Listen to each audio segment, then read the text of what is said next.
America was the land of natives, and no one else was there with them. Just them, their lives, their systems, their identities, their cultures, their names, their families, their sense of belonging. And then one day that somehow keeps repeating itself through history, the colonizers arrived. And they did not arrive with curiosity alone.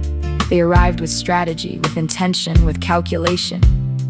And they decided to study the weakness of the natives, not to understand them, not to respect them, but to use that knowledge as leverage, as a tool, as a weapon, and that gave them a way to control and manipulate an entire race of Native Americans. And from there, the pattern became obvious, predictable, almost mechanical in its cruelty, because there was genocide.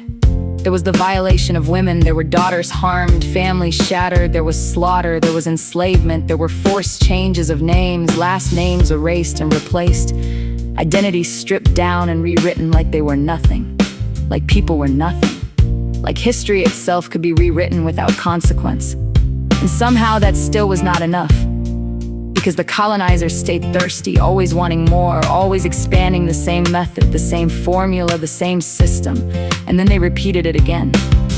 This time with Black Americans, repeating a cycle that mirrors what happened in other parts of the world, repeating patterns of oppression that echo what was done to Jewish people under Hitler.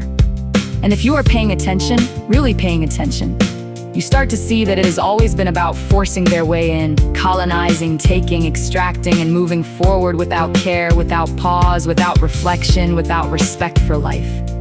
Especially if you are not wealthy like them. Especially if you are not part of their system. Especially if you are not seen as valuable in their terms. And here is the part that people do not want to say out loud. The part that makes people uncomfortable. The part that gets dismissed. Because you see these people move in ways that feel disconnected from humanity.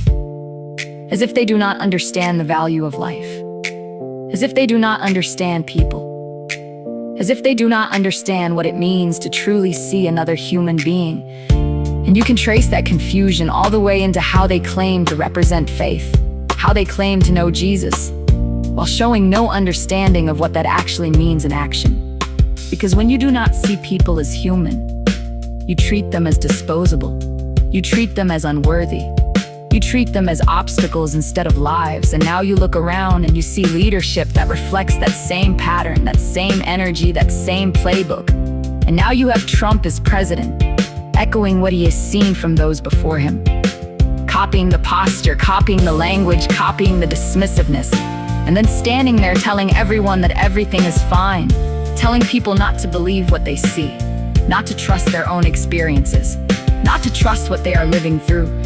Because apparently reality is negotiable now. Apparently truth is something that can be reshaped on command, and we are expected to accept it. To nod along, to ignore the weight of what is happening, to pretend that everything is normal while living through something that clearly is not.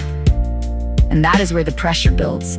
That is where the frustration grows. That is where the disconnect becomes impossible to ignore. Because you are being asked to deny your own eyes, your own experiences, your own reality, and replace it with something that serves someone else's narrative. And that is not confusion. That is control. That is not misunderstanding. That is strategy. And the more you look at it, the more it becomes clear that this is not new.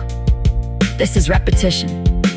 This is history echoing itself again, dressed differently. Packaged differently, explained differently, but operating the same way underneath. And that is the message. That is the tension. That is the reality being pushed and pulled in front of you. And whether people want to admit it or not, it is happening in real time.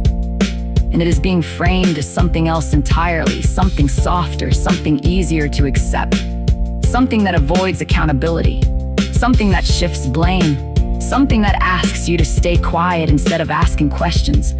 Something that demands belief without evidence.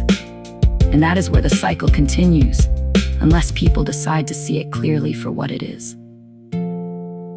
You are told everything is fine, everything is fine, everything is fine.